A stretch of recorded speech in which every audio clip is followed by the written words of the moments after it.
90 শতকের একান্নবর্তী বাড়ি, একটা টিভি, 15 জন মানুষ, রিমোট নিয়ে মারামারি, মা কাকিমাদের হাতের গরম গরম লুচি।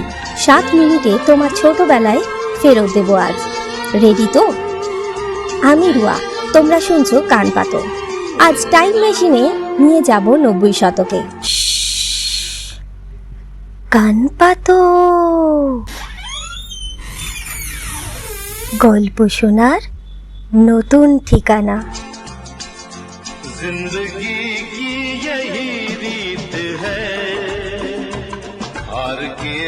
সালটা 1998।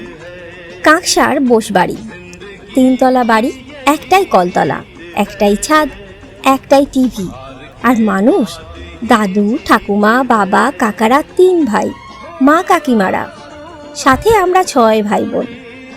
সকাল 6টা মানে দাদুর রেডিওতে আকাশবাণী কলকাতা, কলতলায় লাইন, আর মা কাকিমাদের যুদ্ধ রান্নাঘরে, কার লুচি বেশি ফুলবে।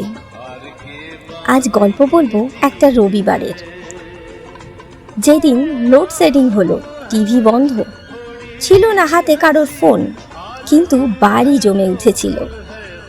রোববার সকাল, দাদু উঠে চেঁচাচ্ছেন, অ্যান্টেনাটা ঘোরালো কে? চিত্রহার যে ঝিরঝির করছে।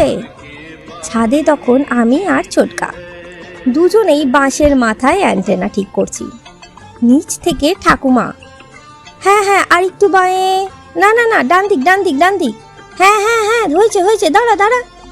হঠাৎ টিভি পরিষ্কার, সবাই হাততালি দিয়ে উঠলাম।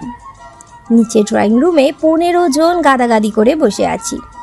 সোফায় দাদু, মোড়ায় কাকারা, মেঝেতে আমরা, মাঝখানে টেবিলে পাহাড় সমান লুচি আর সাদা আলুর তরকারি। বড় কাকিমা বলে উঠল, এই আমার ছেলেটাকে 2টো লুচি বেশি দিলি কেন রে? মেজো কাকিমা বলল, না না থাক না, ও যে লুচি খেতে বড্ড ভালোবাসে। আর আমরা লুচি গুনছি, কে 4টে খেলো, কে 8টা খেলো, কে 9টা খেলো। এরপর টিভিতে শুরু হলো শক্তিমান, সবাই মিলে দেখতে বসলাম। কিন্তু কারেন্ট গেল চলে। সবাই একসাথে বলে উঠলাম, ধুর, টিভি বন্ধ, কি করা যায়? দাদু বললেন, হারিকেন বের করো আর ছাদে চলো। ব্যাস, পুরো বাড়ি ছাদে, মাদুর পাতা, মাঝে হারিকেন রাখা, চারপাশে আমরা সব ভাই বোনেরা। দাদু গল্প শুরু করলেন, দেশভাগের গল্প।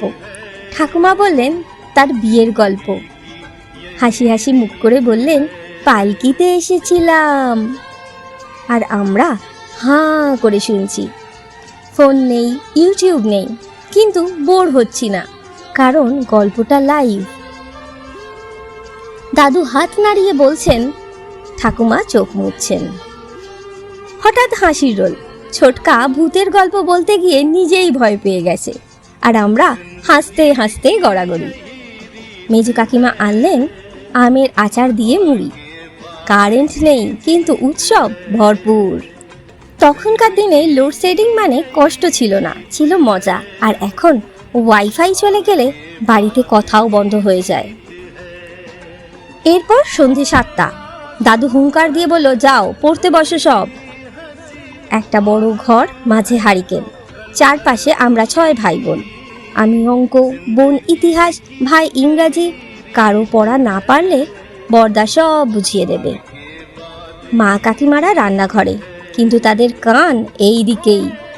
ভুল পড়লেই অমনি রান্নাঘর থেকে আওয়াজ আসে, এই তুই 7-এর নামটাটা ভুল বললি যে।